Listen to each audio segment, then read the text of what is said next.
Tayo po'y magsipikit at tayo mananalangin upang pagtagubilin sa ating Panginoon ang ating gawain sa mga sandaling ito. Ama namin Diyos na mga Panginoon sa lahat. Diyos na lumalang ng langit at ang lupa, na siyang nagbigay sa amin ng aming mga hiram na buhay.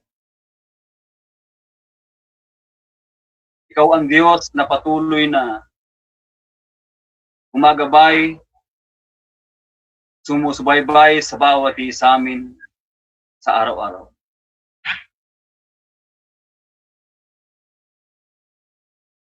Na siyang pumapatnubay at naglalayo sa lahat ng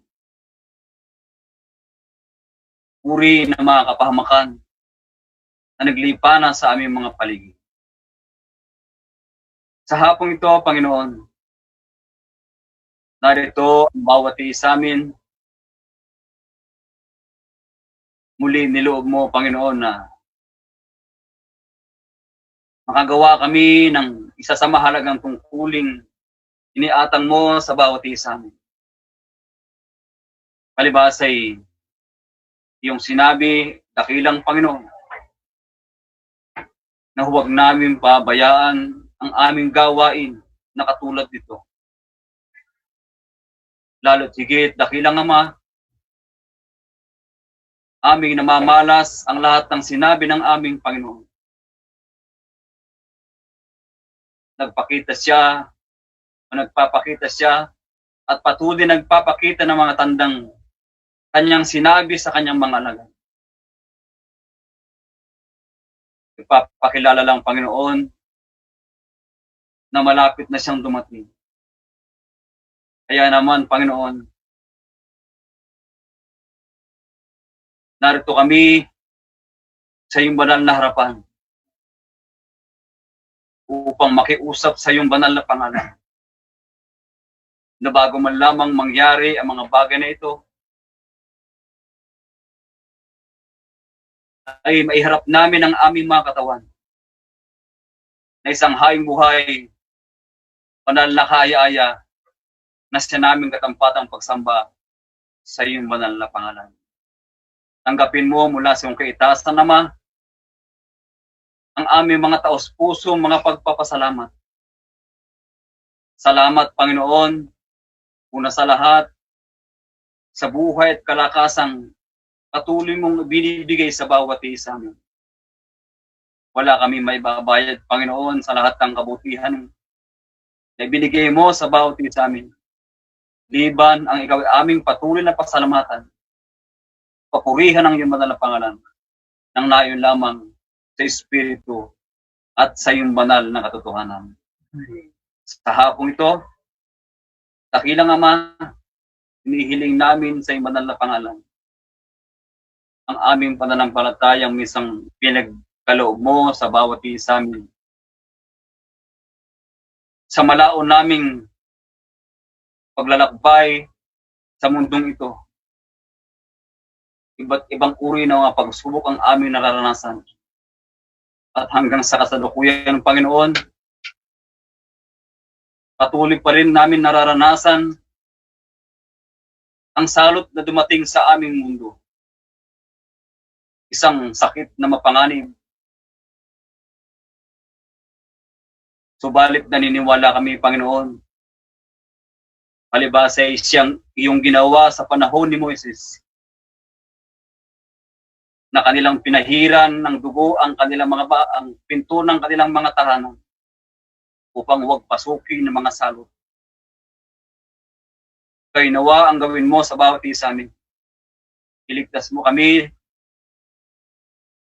sa sakit na ito na lumalaganap pa rin sa buong mundo. Sumasampalataya kami, Panginoon, na hindi mo kami pabayaan.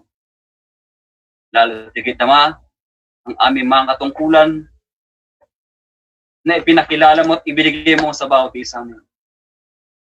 Loobin mo nawa, Panginoon, na kami marunong sumunod sa lahat na may pinag-uutos mo sa bawat isa amin. Upang kung magkagayon Ama, hindi lamang sa buhay na ito kami magsama-sama, kundi hanggang doon, sa buhay na wala hanggang pinangako mo sa bawat isa amin.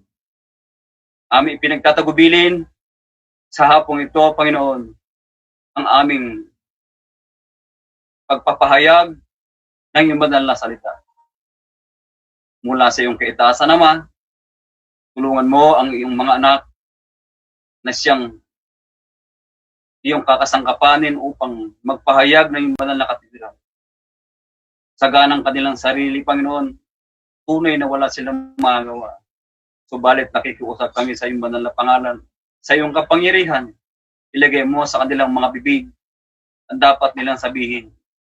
Kaya hindi naman sa aming mga kapatid na nakahandang makinig ng iyong banal na katwiran sa mga sandaling ito. Gawin mo, Panginoon, na maihanda namin ang aming mga sarili. Buksan namin ang puso't isipan, maintindihan, siya namin malakaran, habang kami pinagkakaloban mo ng buhay at ng kalakasan sa ibabaw ng magulong sanglibutan ito. Aming ipinagtatagubilin, Panginoon, sa hapong ito ang aming gawain. Gawin mong samahan mo kami sa panahon ng aming pag-aaral. Gayon din Ama, nagpapasalamat po ako sa mga pagkakataong ito. Muli mo na namin pinagkaloob sa aking asawa ang isang taon, Panginoon, sa ika-4 ka-49 na taon ng kanyang buhay. Narito siya, Panginoon, patuloy mong binibiyayaan ng kalakasan. Nagpapasalamat siya sa mga pagkakataong ito, Panginoon, sapagkat patuloy mo pinagkakaloob ang kanyang kalakasan.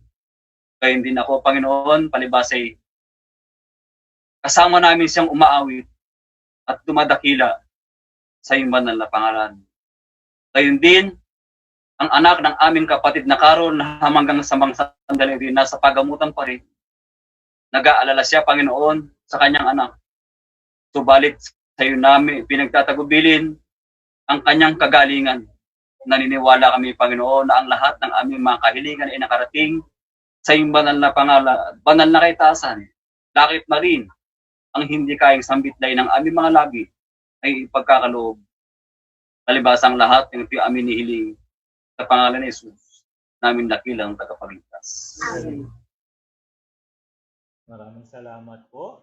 Ang kapayapaan po ng Diyos Ama at ating Panginoong Hesukristo ang manatili sa ating mga kapatid.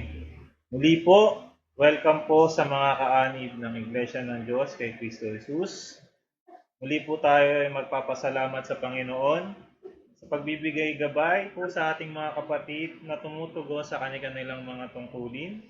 Muli po ay tayo po ay nag-aanyaya na kami samahan ninyo sa mga susunod na oras sa pagtalakay ng ating iba't ibang usaping pananampalataya.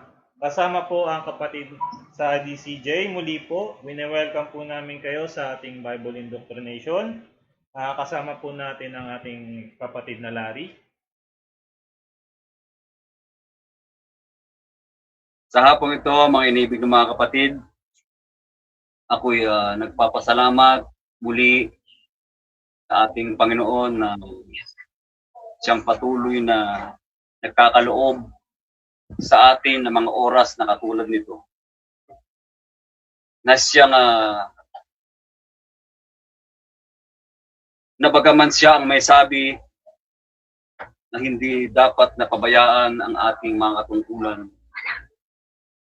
Kung ating narinig, mga kapatid, sa pananampalataya, ang ating sa ating himnaryo na may pamagat na malapit na ang wakas.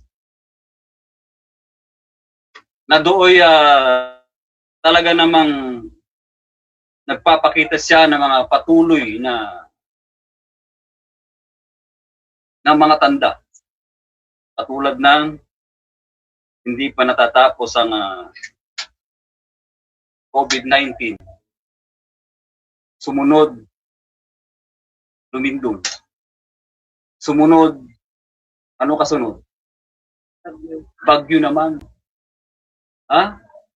So, ano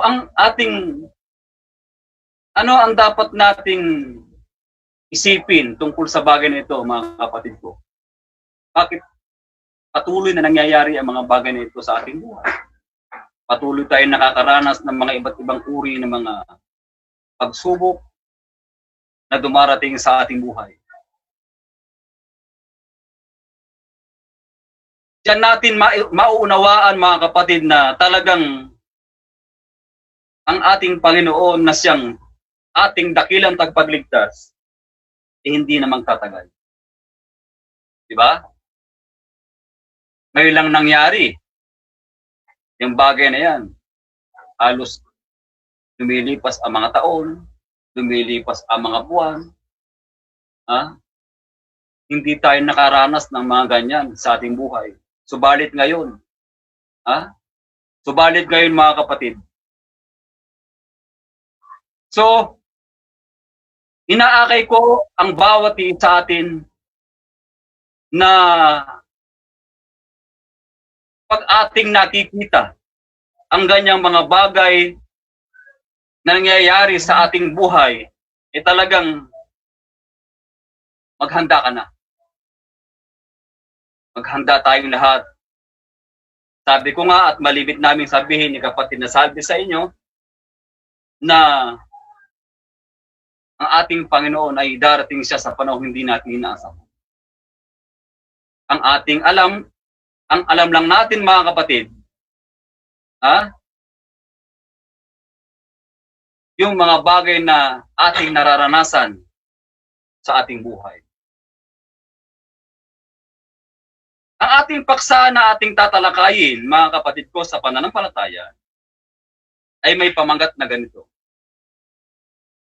Maging matatag sa panahon ng pagsubok.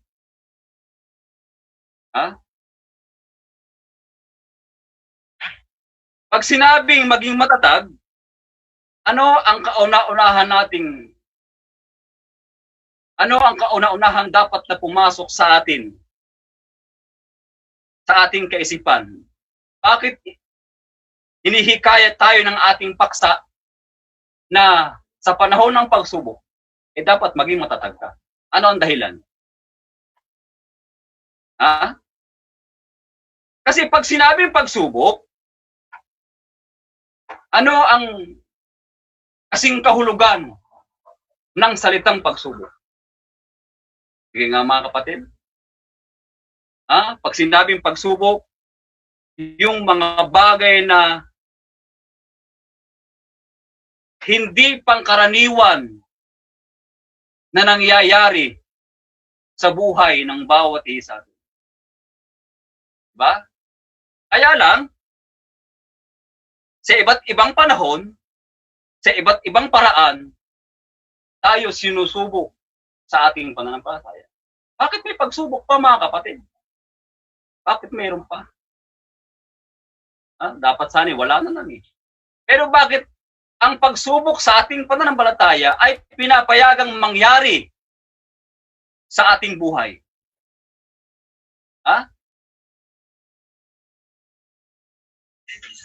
Upang lubos nating maintindihan, tayo po ay babasa ng isang talata sa banal na kasulatan sa aklat po ng unang Pedro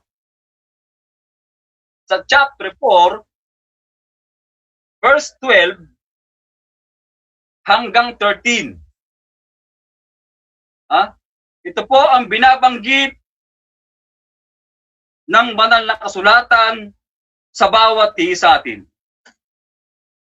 Ito po ang sabi. Mga minamahal, huwag kayong magtaka tungkol sa mahigpit na pagsubok sa inyo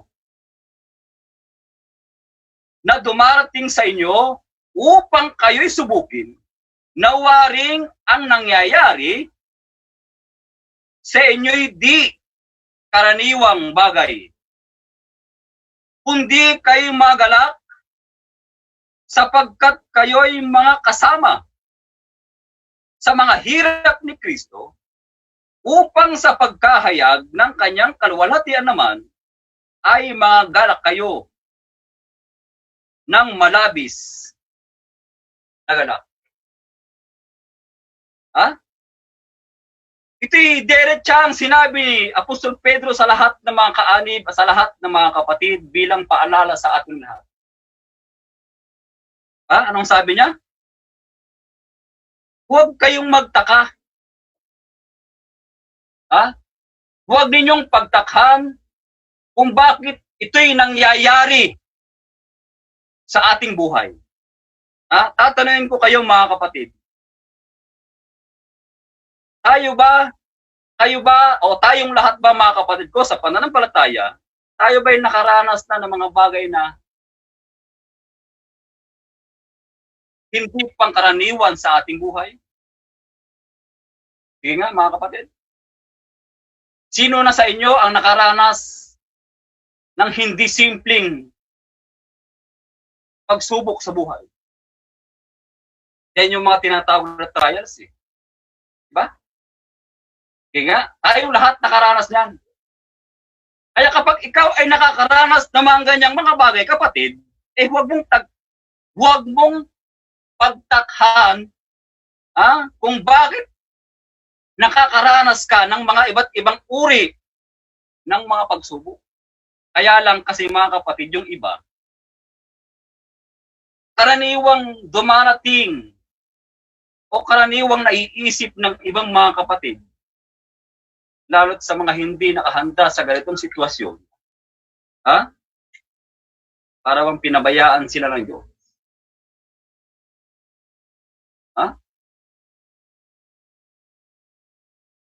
Para bang sinasabi nila sa kanilang sarili na hindi sila mahal ng Diyos? Ganyan ang ating naririnig sa mga kapatid na hindi nakahanda sa ganitong sitwasyon. Kaya may mga kapatid na sinisisi pati ang Diyos. Diba? Pero huwag, kapatid. Ano ang layunin kung bakit mong maranasan yung ganyang mga bagay? Bakit? Kasi tanda yan na ano? Yan ay tanda ng mga minamahal, huwag kayong magtaka tungkol sa mahigpit na pagsubok sa inyo na dumarating sa inyo upang kayo subukin. Yan Nawaring ang nangyayari sa inyo hindi pangkaraniwang bagay, kundi kayo'y mga galak, sapagkat kayo'y mga kasama sa mga hirap ni Kristo. Imbis na magalit ka, imbis na malungkot ka, sabi ni Pedro, paalala sa ating lahat, dapat ka pang matuwa. Naghihirap ka na nga. Sinusubok ka na, matutuwa ka pa. Yun ang ibig sabihin pero hindi dapat maging negatibo ang ating kaisipan, mga kapatid, kung ito'y dumarating sa ating buhay. Bakit? Tanda yan na kasama ka sa mga hirap ni Kristo. O sige nga, tatanungin ko kayo, sinong mga lingkod ang hindi dumanas na mga pagsubok? Meron ba? Wala. Mula nung unang panahon, mula ng araw hanggang sa kasalukuyan, talagang ikaw at ako, kapatid, daranasin mo yan. Walang pinipili. Kaya lang, sa iba't ibang panahon at sa iba't ibang paraan. Sige nga, mga kapatid. Tulad ni Job, ano ang naging pagsubok kay Job? Siguro marahil, mga kapatid, kilala natin si Job. Si Job ay isa sa pinakamayamang tao sa kanyang kapanahunan. Kung ang pag-uusapan ay yaman, hindi matatawaran ang kanyang kayamanan, kapatid. Bakit? Kamelyo pa lang libo na may baka pa siya. So ganong kalaki ang kanyang kayamanan, pero sa isang iglap, kapatid, nawala yon. So ang naging pagsubok kay Job ay ano? Kaya kung ating babasahin yung kanyang kasaysayan, mga kapatid, nang mag-usap ang dyablo at ang Diyos, hinamon ni Satanas ang Diyos Anong sabi ng Diyos kay Satanas? Iyo bang napansin ang aking lingkod na si Job na matwid? Na walang kagaya niya sa lupa, na lumalayo sa masama, matwid na tao. Yan ang sabi ng Diyos kay Satanas. Ano ang hamon yan ang sabi ng Diyos kay Satanas. Ano naman ang naging hamon ni Satanas sa Diyos, kapatid? Ang hamon ni Satanas sa Diyos, kaya ka lang naman pinaglilingkuran yan Kasi dahil patuloy mong binibigyan ng biyaya. Ano yung biyaya? Ano yung biyaya na kay Job? Kabuhayan. Subukan mong alisin yung mga bagay na yan sa kanya. Tignan ko lang, itatakwil kanya ng mukha. Yun ang hamon, kapatid. Nangyari ba? Ano ang kondisyon ng Diyos kay Satanas sa pagkakataong yun? Sige, nasa iyong buhay, nasa iyong kamay, ang buhay ni Job, huwag mo lang siyang, ano? Ha? Huwag mo lang siyang papatayin. Sige. Ano ang unang nawala kay Job? Ha? Ano ang unang nawala kay Job?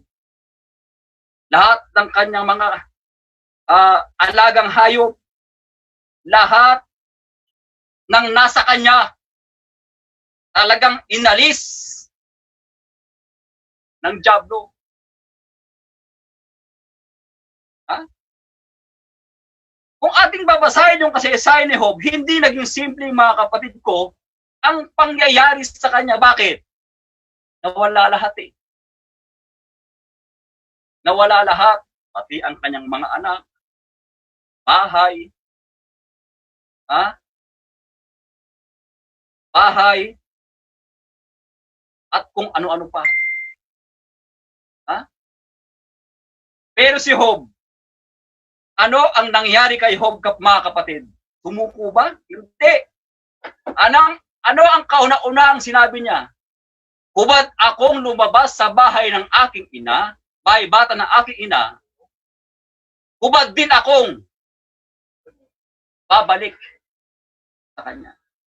So ano ang dapat nating isipin tungkol sa salitang yon ni Job?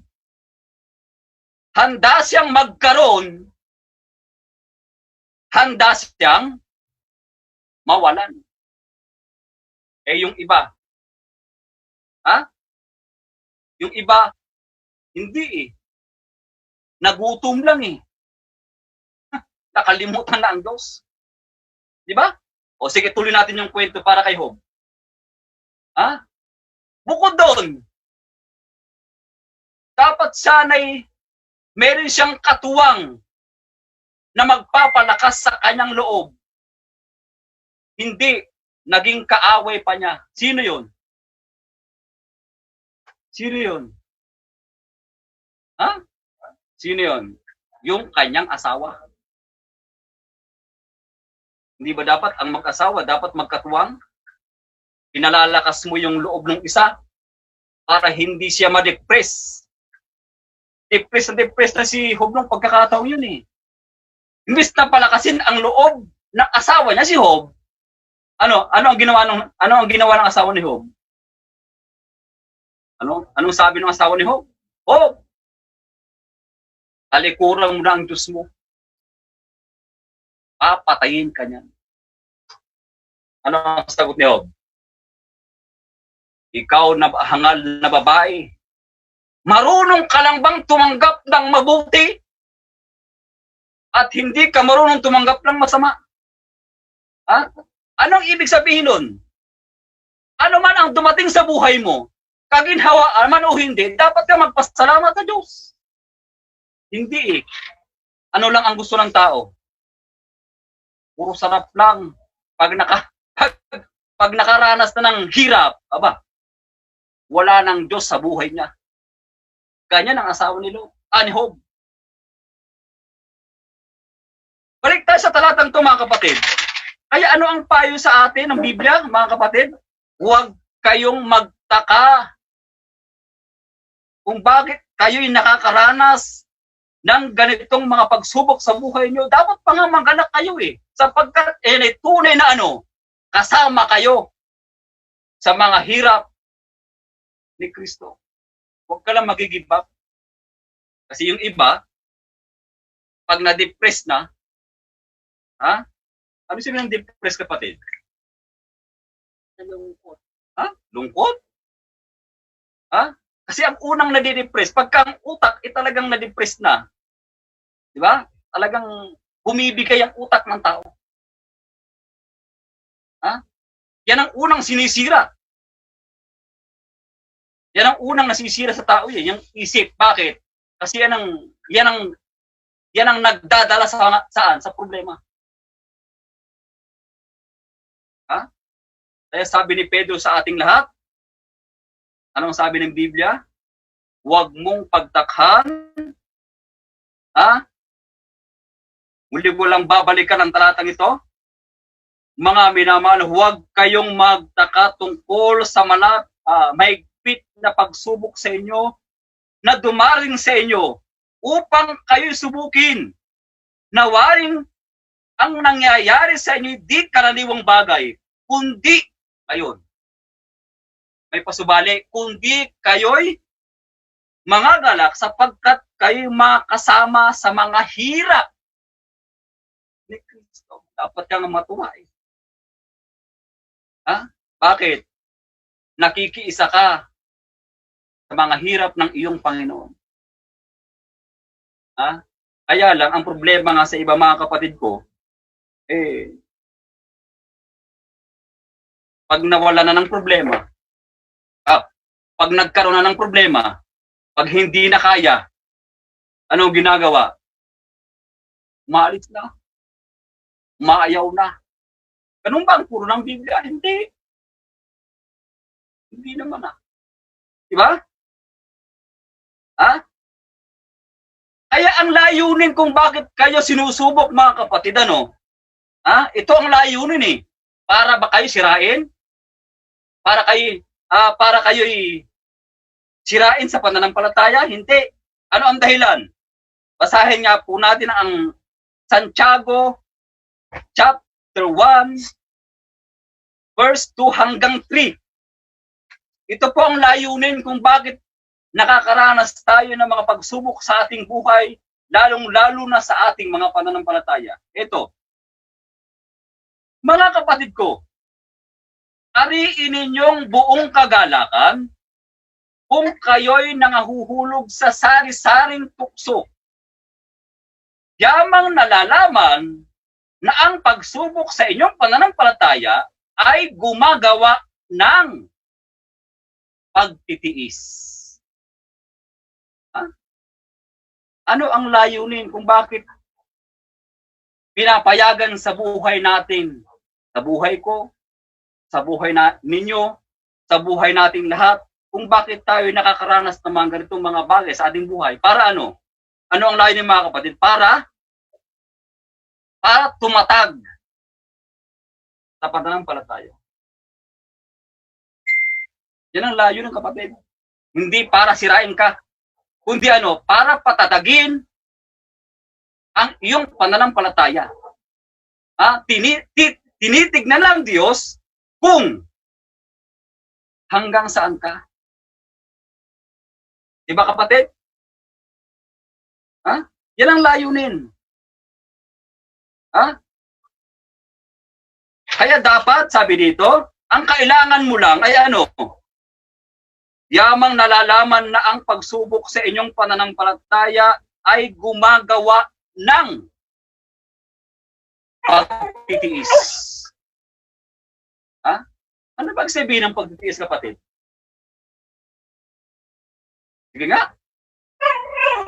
Ano ang ibig sabihin ng pagtitiis? Pag hindi marunong magtiis ang isang tao,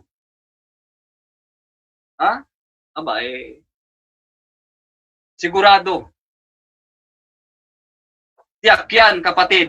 Ang ganitong lingkod, hindi siya marunong magtiis sa kanyang pananampalataya. Kapag siya nakakaranas ng mga pagsubok sa kanyang buhay, mawawala yan eh. Dapat nating isipin, kapatid. Kasi ang ating katulad, sabi nga ni Apostol Pedro, ano ang ating katulad mga kapatid? Ano ang katulad natin? Katulad natin ay isang, ano yun? Ginto. Ano ba yung ginto? Nakakita na ba kayo ng ginto? Ito ng ginto. Very cool. Cool daw. Ano yung ginto? Bakit kapag kayo dinadarang sa apoy? Ano ba ang layo ng bakit yung mga mag-aalahas dinadarang sa apoy?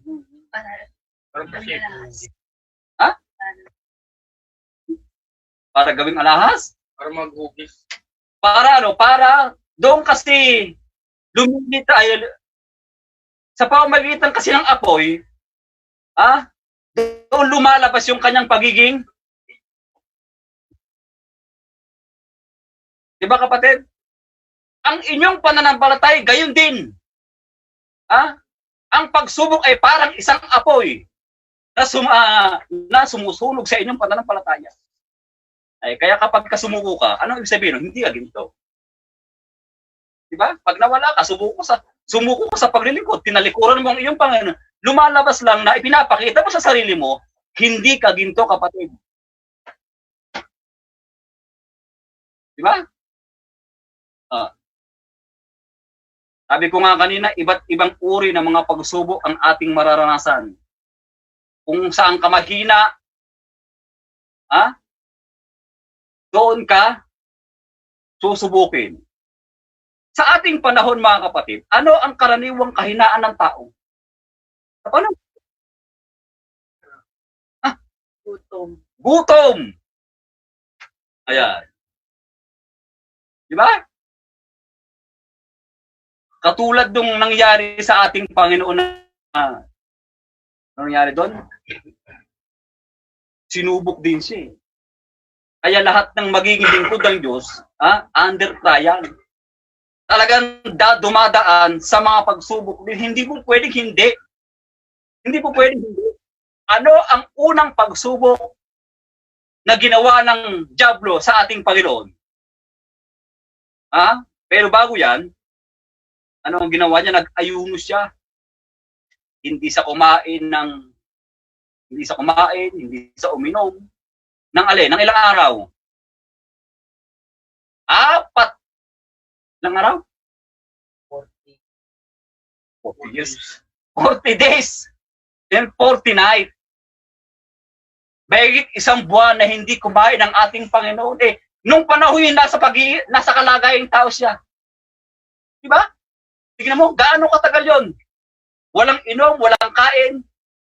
Natural, dumating yung time na, ano nangyari? Manghihina ka. Nagutom siya. Siyempre, ano hinahanap niya? Pagkain. Kaya ano ang ginawa ng dyablo sa kanya? Ano ang kauna-unang itinuksok ng dyablo sa Panginoon? Kung ikaw ang anak ng Diyos, gawin mong mga bato, gawin mong tinapay ang mga batong ito. Yun Kasi, bakit tinapay? Ano ang rumirepresenta si tinapay, kapatid? Mga pagkain, mga pangangailangan sa buhay mo. Kaya kung ano yung kailangan mo, doon ka susubukin. Diba? Ay mahina ang, sabi nga ng isang kapatid kanina, mahina ang tao saan? Gutom. Kaya pag nagutom na, una, Panginoon. Pero ganun ba tayo, mga kapatid? Kaya lang kasi ang akala mo, ang tao malakas pag walang pagsubok. Pero makikilala mo ang tao sa panahon ng pagsubok kung sino siya at kung hanggang saan siya.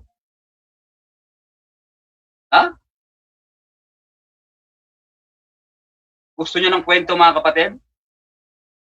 Sige. Bibigyan ko kayo ng kwento.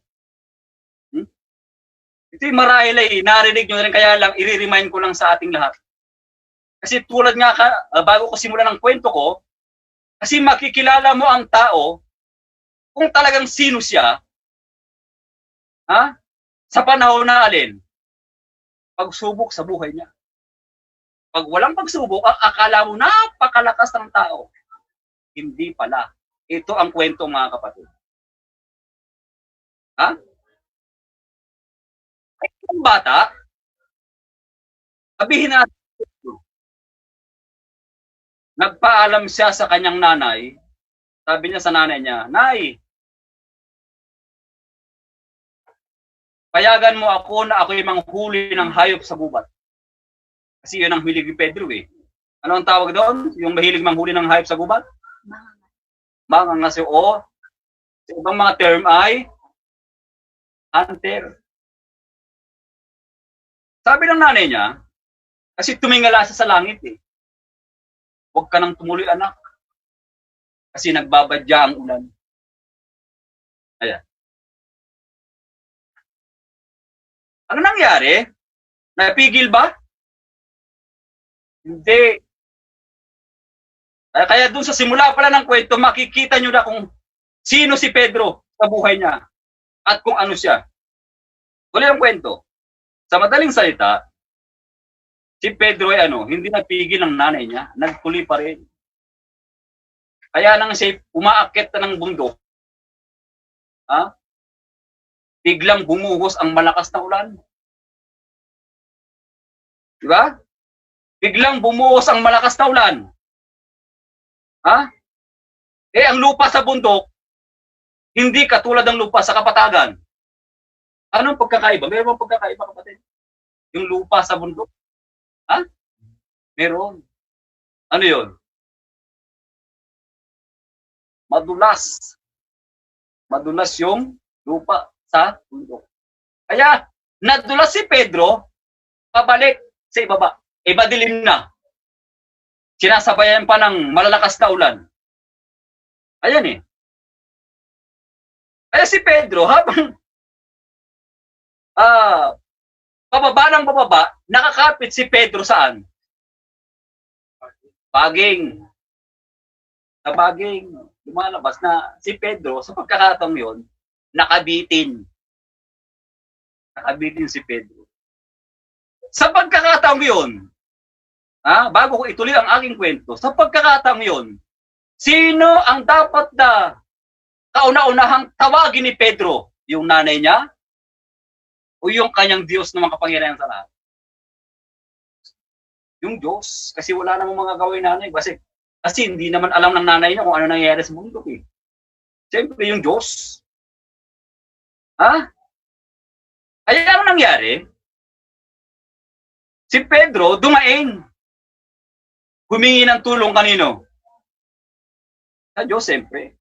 Sabi niya, Panginoon, nakabitin siyang gano'n, Panginoon, tulungan mo ako sapagkat ako'y mamamatay. Yun ang hiling niya. May sumagot ba? May sumagot? Meron. May sumagot eh. Sabi ng tinig, anak, bumitiw ka, hindi ka masasaktan. Simple. Yung sagot. Napakasimple ng sagot eh. Bumitiw ka sapagkat hindi ka masasaktan. Bumitiw po si Pedro? Di ba?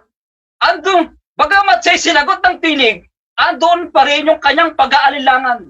Natakot siya eh. Kaya pag ang tao umilang sa takot, ang takot sa tao, yan ang malakas na kalaban ng tao, yung takot. Kaya ang nangyari, imbis na bumitaw, hindi niya pinansin yung tinig. Humingi siya uli ng tulong, kapatid. Kung ano yung sinabi niya nung una, siyang sinabi niya nung pangalawa. Panginoon, tulungan mo ako sapagkat ako'y mamamatay. Sumagot ba yung tinig? Meron bang sumagot? Meron. Ang sabi ng tinig, anak, bumitiw ka at hindi ka masasaktan. Bilang ikalawa, sinagot siyang muli bilang ikalawa. Bumitiw ko si Pedro? Hindi pa rin. Hindi pa rin, kapatid. Bakit? May pag-aalinlangan. Kaya nung pangatlong hiling niya, humiling siya uli ng tulong sa Diyos bilang sa ikatlong beses.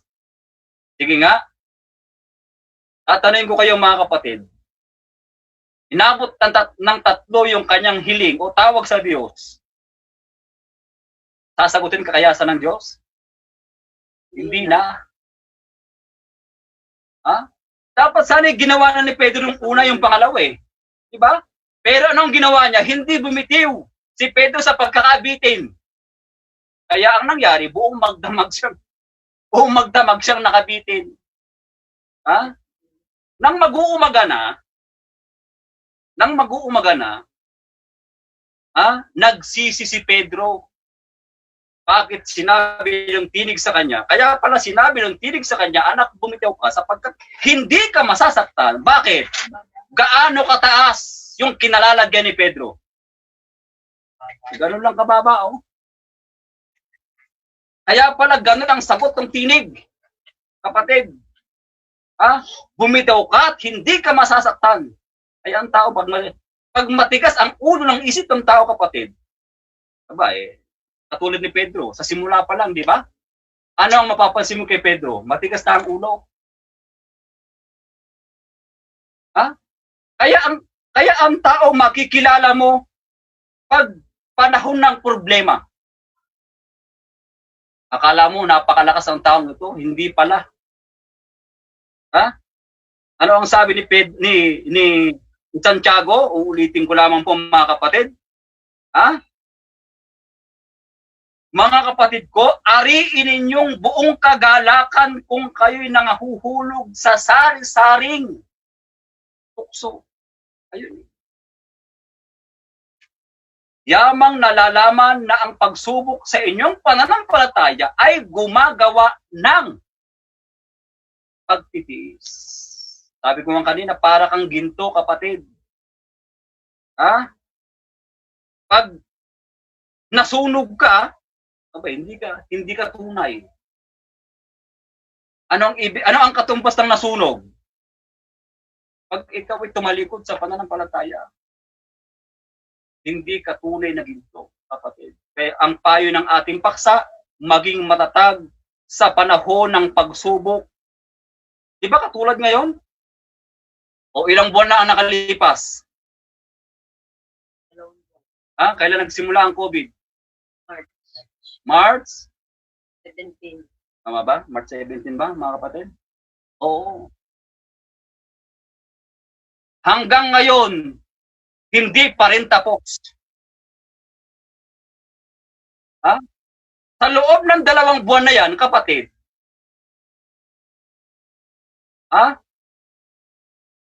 ano ang naranasan mo bilang isang lingkod ng Diyos? Ano ang nawala sa atin? Trabaho. Pero pinabayaan ka ba ng Diyos? Kasi ang Diyos kumakasangkapan ng mga tao upang hindi ka niya pababayaan. Diba? Kanya ng ating gobyerno. Pinabayaan ba tayo?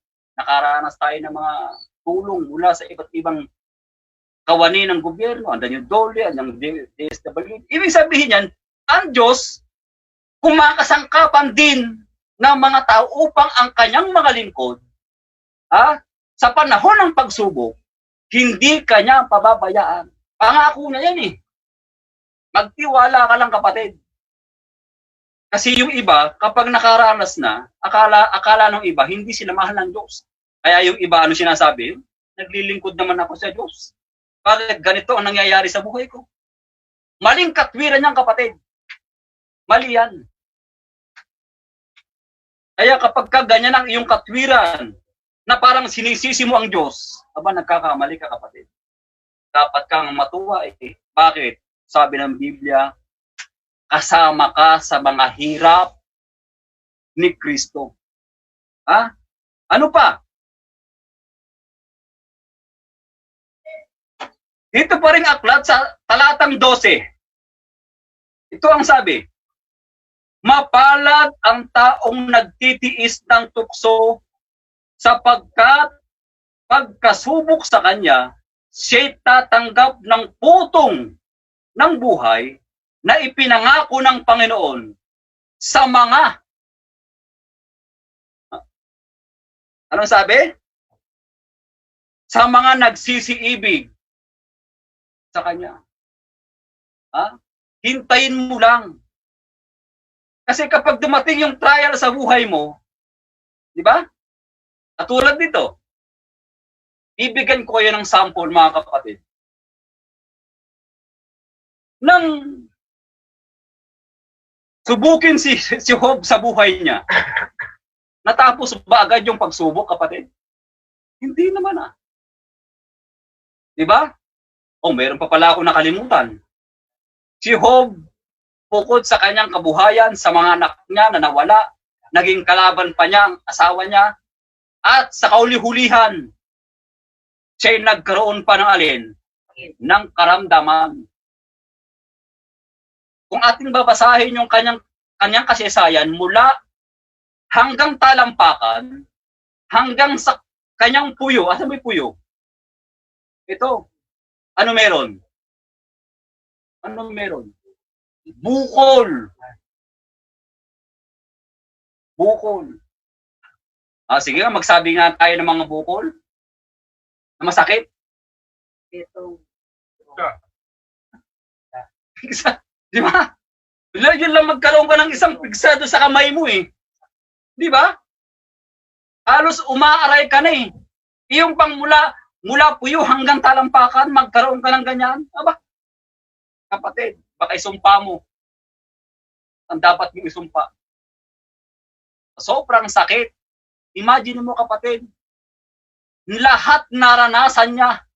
Sabi nga ng Diyos kay Satanas sige.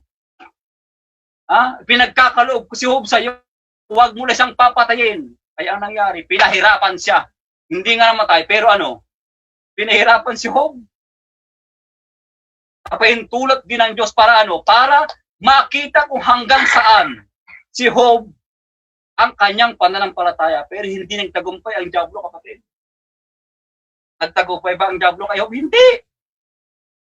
Kaya lahat ng nawala sa kanya, ibinalik din ng Diyos. Ang kailangan lang alin? Pananampalataya lang. Yan ang pinakamalakas na panlaban mo, pangdepensa mo sa mga pagsubok na dumarating sa buhay mo. Ang alin? Ang pananampalataya.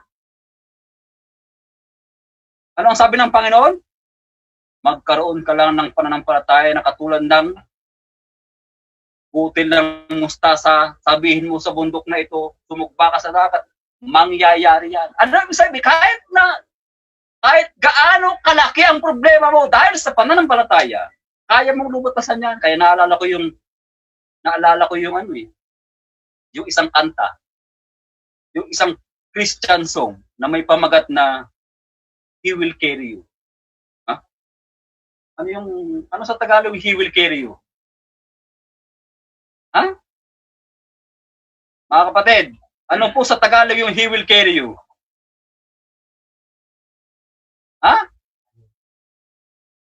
Okay, ito. Ang sabi ng kanta ito, there is no problem God cannot solve it. Pakitagalog ka, mga kapatid. Walang malaking problema na hindi kayang lutasin ng Diyos. There is no problem to be God cannot solve it. Ibang ganda. Magtiwala ka lang sa magagawa ng Diyos. Hindi ang liit ng tingin ng tao sa Diyos. Napakaliit. Hindi ka ba naniniwalang ginawa ng Diyos sa mundo sa pamamagitan ng isang salita? Problema lang yan Ang kailangan mo lang magtiwala ka lang sa Kanya. Ano yung kasunod na stanza? Sabi ro? There is no problem too big, God cannot solve it. There is no mountain too tall, He cannot move it. Walang malaking bundok na hindi kayang pagalawin ng Diyos. Diyos yan Ano ang ibig kong sabihin? Ano ang gusto kong ilagay nyo sa isip nyo, mga kapatid? Lahat ng problema, malaki man o maliit, kayang lutasin ng Diyos. Tulungan mo lang ang sarili mo. Ano ang pantulong mo? Pananampalataya. Pag walang pananampalataya ang tao, kahit na pinakamalit ng problema yan, give up yan, kapatid. Sigurado yan. Maniwala kayo sa akin. Kaya yan ang nangyayari sa mga tao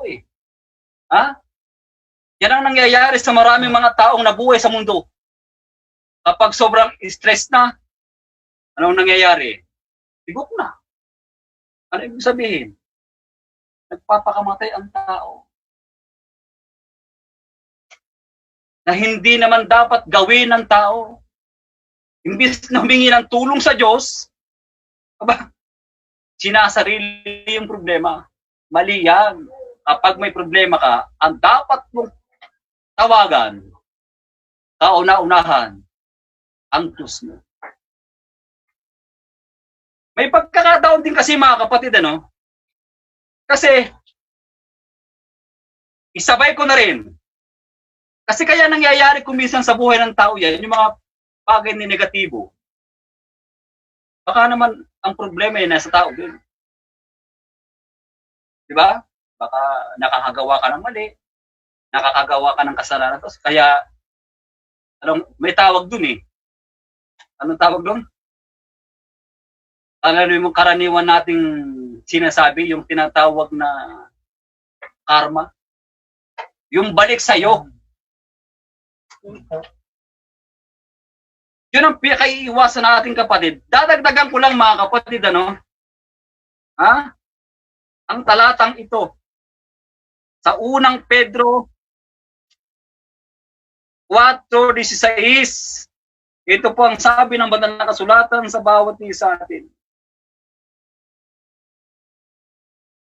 Kung kayo'y mapintasan dahil sa pangalan ni Kristo, ay mapapalad kayo, sapagkat ang Espiritu ng kaluwalhatian at ang Espiritu ng Diyos ay nagpapahingalay sa inyo.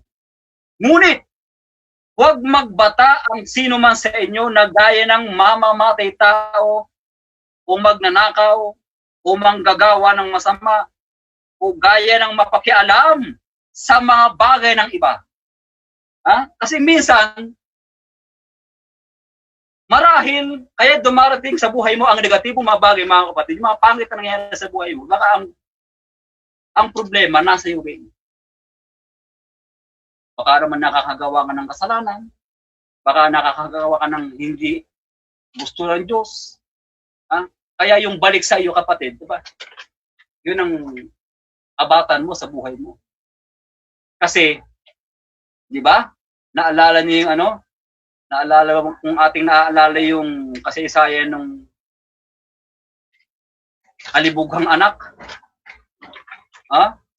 Na kinuha niya yung mana niya sa kanyang magulang. Ano ang ginawa niya?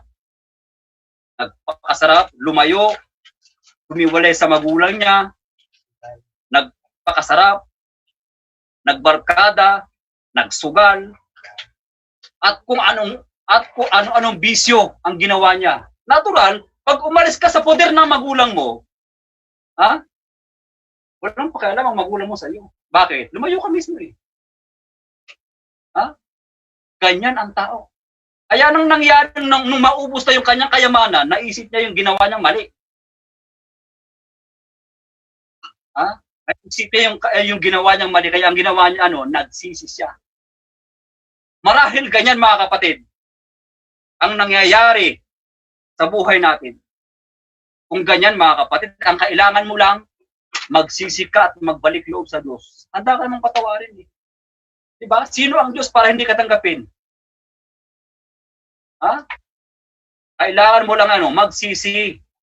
Kaya mga kapatid na nakakaranas ng mga matitinding pagsubok sa kanilang mga buhay, ang payo sa ating lahat ay maging matatag sa panahon ng Kaya mga kapatid,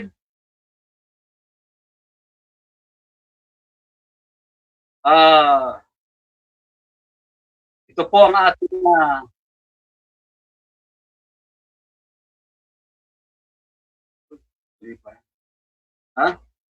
Sige po mga kapatid.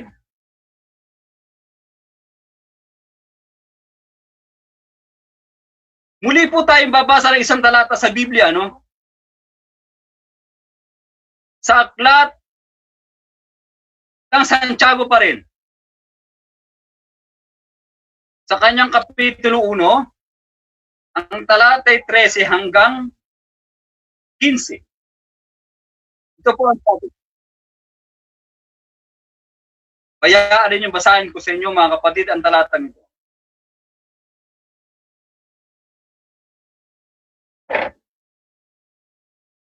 Ito po ang sabi. Mapalad ang taong nagtitiis ng tukso sapagkat pagkasubok sa kanya siya tatanggap ng buhay na ipinangako ng Panginoon sa mga nagsisiibig sa kanya.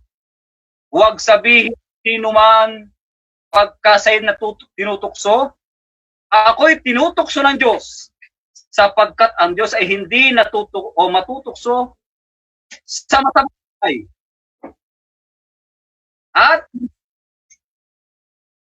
hindi rin naman siya nanunukso sa kaninuman, kundi ang bawat tao ay natutukso pagka nahihila ng sariling tamang pita at nahihikayat.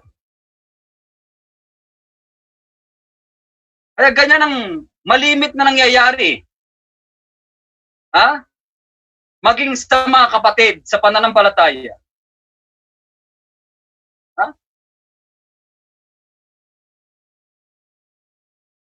Sabi ng tulatan, mapalad ang taong nagtitiis. Ayun. Ng tukso. Ano sabi ng tukso? Magbigay nga tayo ng mga tukso. Malapit hindi mo inaasahan. Di ba? Di. Specific. Meron nga tayong kantang ganyan O tukso, layuan mo ko. Pero bakit nagawa ng tao yon? Kasi ang tao, imbis na lumayo, lumapit. Nagawa niya yung mali. Diba? Katulad ni Eva. Bakit nakagawa ng kasalanan si Eva? Ba't nakagawa ng kasalanan si Eva? Kasi, imbis na lumayo doon sa punong kahoy ng pagkakilala ng mabuti, ano ginagawa niya? Lagi siyang nandoon.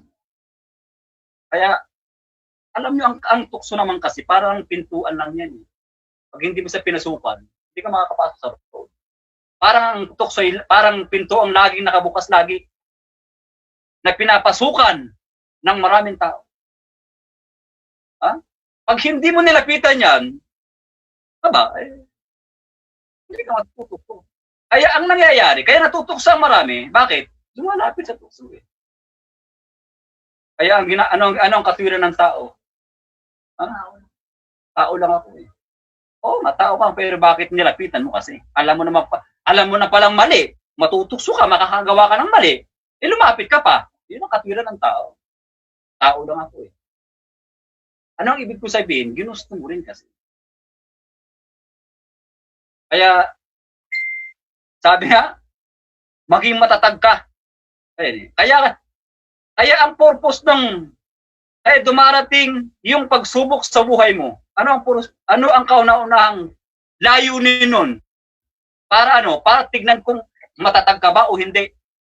Ayun kaya ka nakakaranas ng ganyan. Bumigay ka. Hindi ka matibay, kapatid. Diba?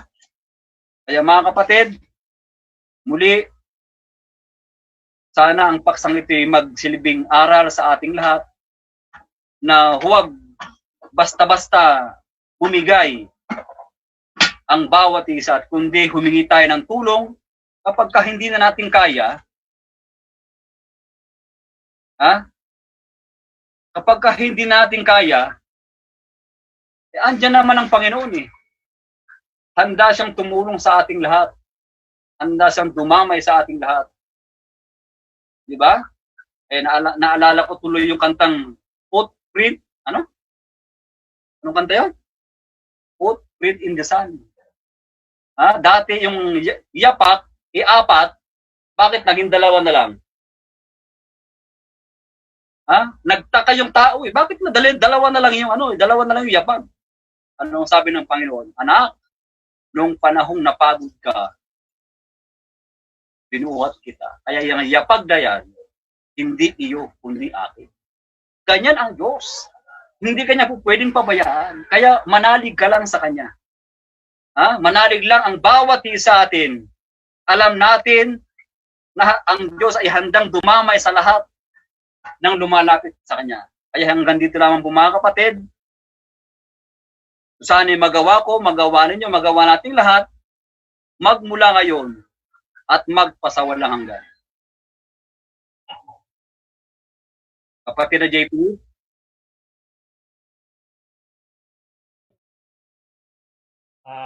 Maraming salamat po sa ating kapatid na Larry. At ngayon po ay tayo po ay tumayo at kumanta ng isang awit.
Sige po.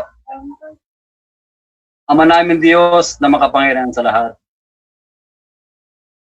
Muli sa oras na ito, Panginoon, ay nakatapos kami, Panginoon, ng aming gawain sa mga sandaling ito. Loobin mo, Panginoon, na ang aming napakinggan ay tumimo sa puso't isipan nawa ng bawat isa amin.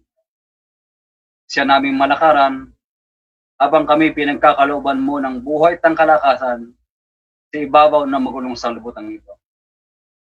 Dakilang Ama, nihiling namin sa iyong banal na pangalan. Alam namin, Panginoon, na nakakaranas kami sa kasalukuyan ng iba't ibang uri ng mga pagsubok. Panginoon, samahan mo kami sa aming nararanasan na ito. Loobin mo, Panginoon, na pakatatakin mo ang aming mga pananampalataya. Huwag nawa kami manglupaypay, Panginoon, sa aming nararanasan sa buhay na ito. Kundi magalak po sana ang bawat isa amin dahil alam namin, Panginoon, na kami tunay na nakikiisa sa hirap ng aming Panginoon. Dakilang Ama, huwag mo nawang pabayaan ng yung buong kapisanan, gayon din ang aming mga kapatid na nakatunghay at nakiisa sa ganitong gawain. Bagamat kami magkakalayo, Panginoon, ng lugar, subalit naniniwala kami, Panginoon, ng iyong kapangyarihan ay siyang patuloy na sumusubaybay sa bawat isa amin. Kaya saan man kami naroon, Panginoon, samahan mo kami. Iadya mo kami, Panginoon, sa lahat ng uri ng mga kapahamakan at kasalanang naglipa na sa aming mga paligid. Maging matibay nawa kami, Panginoon, sa panahon ng aming pagsubok sa aming mga buhay. Tularan namin, Panginoon, ang iyong anak na nagtagumpay at nakarating sa iyong banal na kaharian. Gaya nawa ang mangyari sa bawat isa amin na kami magkakapatid ay hindi lamang sa buhay na ito magsama-sama, kundi hanggang doon sa buhay na walang hanggang ipinangako mo sa bawat isa amin. Tulungan mo, Panginoon, lalo tigit ang lahat ng iyong mga anak na siyang kinakasangkapan mo upang mga laga ng iyong mga kawan. Laban mo, Panginoon, tulungan mo sila, Panginoon, sa panahon ng kanilang pangangalaga. Alam namin, Panginoon, na maraming mga kalaban, mga lobong manin nila na siya lulupig sa iyong mga lingkod. Nawa, Panginoon, tulungan mo kami upang ipagtanggol namin, Panginoon, ang iyong mga anak. Nawa, Panginoon, may ipagtanggol namin sila sa mga masasama, Panginoon. Tulungan mo ang bawat isa amin na manggarap namin ang aming mga katungkulan. Kaya sa hapong ito, pagpatawad mo rin ang lahat ng aming mga pagkukulang at mga pagkakasala. Ang lahat ng amin hiling sa pangalan ni Jesus na aming dakilang.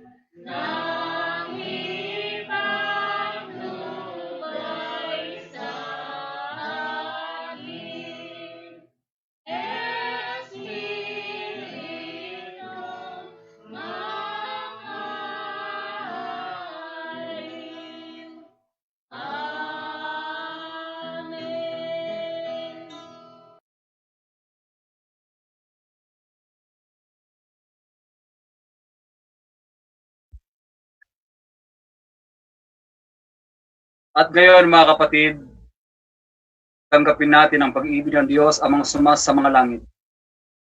Ang biyayang pagligtas at mananakop na si Kristo Jesus, ang siyang patuloy nawang pumatnubay at magpala sa bawat isa atin. Sa ating mga tahanan, magpala at magpagaling sa ating mga kapatid na may mga karamdaman. Patuloy na pumatnubay sa ating mga kapatid na nasa malayong mga bansa sa buong kalaganapan ng Iglesia ng Diyos Kristo Jesus magmula ngayon at magpasawalang hanggan. kapayapaan mga kapatid. Okay, Magandang hapon po sa atin. At maraming salamat sa ating kapatid na Larry. At muli po, maraming salamat po sa ating Panginoong Diyos na tayo kanyang binigyan ng pagkakataon para ganapin ang ating programa. Maraming salamat po sa ating mga kapatid na nanarayan at nakikinig at nanonood sa atin. At muli po kami nag-aanyaya muli sa susunod na linggo sa kaganap na 3:00 ng hapon. At muli po mga kapatid, maraming salamat po and God bless po.